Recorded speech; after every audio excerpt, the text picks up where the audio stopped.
ちは。お城へようこそ。本日もお城巡りへやってまいりました。今回訪れたのは山口県山口市にある大内館跡です。早速ですが問題です。山口は日本で初めてのある行事が行われた場所です。その行事とは何でしょう？ 1. バレンタイン。2. ハロウィン。3. 節分。4. クリスマス。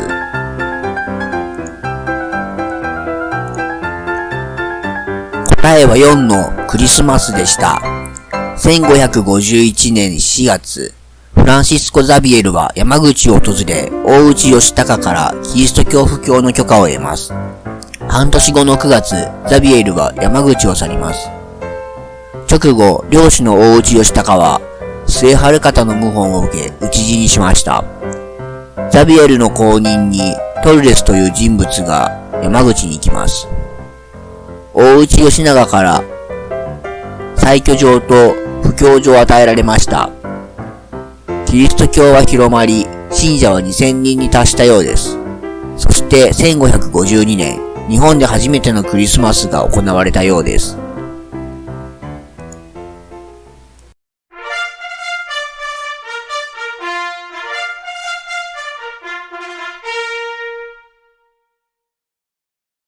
今回訪れた大内館。築城者は大内弘世という人物です。時は南北朝時代、1360年頃の人物です。大内氏の24代当主にあたります。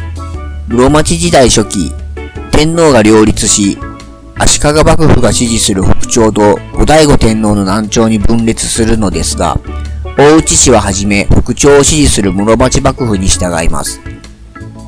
しかし、室町幕府は、将軍の足利尊氏と弟の足利忠義の間に対立が生じます。尊氏は、弟の足利忠義が南朝と手を組むのを恐れます。弟を倒すため、南朝に降伏し、一旦北朝と南朝は統一されます。政兵一統です。大内弘世は尊氏には属さず、足利忠義に従い南朝に帰順しました。足利尊氏と足利忠義の争いは鎌倉で忠義が降伏し、後足利忠義が急死することで決着がつきましたが、政兵一統は4ヶ月で破綻し、北朝と南朝の対立は再び始まります。大内弘世は南朝に属しながら、北朝と南朝の対立の中で勢力を拡大し、周王国、長門国の守護となります。後に大内弘世は足利忠義の養子である足利忠義と南朝に見切りをつけます。そして2代目の足利将軍である足利義昭に周王と長門の守護指揮を認めてもらうことで北朝に復帰しました。大内館はこのような情勢の中で大内市の本拠地となりました。大内弘世は京都と山口の地形が似ていることから、京を模した町づくりを行い、文化人が訪れるようになります。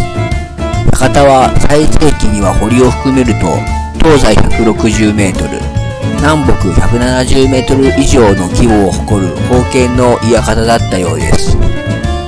京都の将軍の屋敷を模したとも言われています。館であったため、詰めの城として高峰城があります。都市はとても繁栄し、大内文化が栄えました。大内館は、築山館と河峰城、両雲寺とともに国史跡となっています。どれも大内市遺跡の一つです。館跡には現在、龍福寺があります。室町時代に周王の守護指揮であった大内氏の館がありました。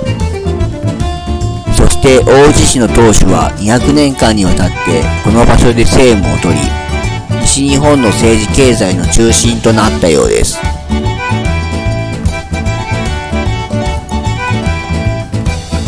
大内氏は周王、長門、石見の守護です。それぞれの国には統治のために守護代がいました。各守護代をはじめ、大内氏の家臣は山口に移住する義務がありました。そのため山口に屋敷を設けていたそうです。戦国時代のイエズス会の宣教師は、京都の人口10万人、山口には戸数が1万戸以上あったと記しています。さらに毎月5から6度の市が開かれており、山口を西の都としています。大内氏は京から文化人を招いただけでなく、明、朝鮮、琉球などとも交流交易を行いました。また、1551年頃の当主であった大内義隆は、フランシスコ・ザビエルの滞在とキリスト教の布教も許したようです。大内文化は京の文化だけでなく、大陸からの文化も受け入れた独自のものでした。大内氏の領土は長門、周防、石見に及びますが、石高が多かったわけではないようです。博多商人との取引や、門司港からの収益、さらに鉱山開発の運上益が主流だったようです。さらには細川氏と争い、環合貿易も独占しようとしていました。この地には西洋より鳥獣という銃が伝わります。種子島に火縄銃が伝わる前の話です。明との交易で伝えられました。しかし大内氏は銃の大量生産より輸入に頼っていた絹織物などの国内生産に力を入れていたため、鳥獣が大量生産されることはありませんでした。鳥獣というのは小獣のことのようです。戦国期、大内氏の当主であった大内義隆は、1542年出雲衛星に失敗します。尼子市の本拠地である合算富田城攻めです。この戦いに失敗したことで、大内義隆は武断派を遠ざけるようになります。そして文治派を重用するようになります。公家や文化人への支出が増大しました。そのお金は課税で賄っていたため、領内では黒人や家臣の反発が高まります。ついに家臣の末春方が大内義隆に反乱を起こします。大寧寺の変です。大内義隆は滅びます。末春方は主君である大内義隆を撃った後、滞在していた文化人にも危害を加えたため、山口は怪人と化し、大内文化は終焉しました。大内氏を牛耳ることになった末春方が、厳島の戦いで毛利家に敗れると、山口には毛利勢が攻めてきます。大寧寺の変更、当主だったのは大内義長。詰めの城として河野峰城を築城していたのですが、未完成のうちに毛利氏に攻められます。そして大内館を放棄します。河野峰城は毛利氏が完成させました。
最後までご視聴いただきありがとうございました。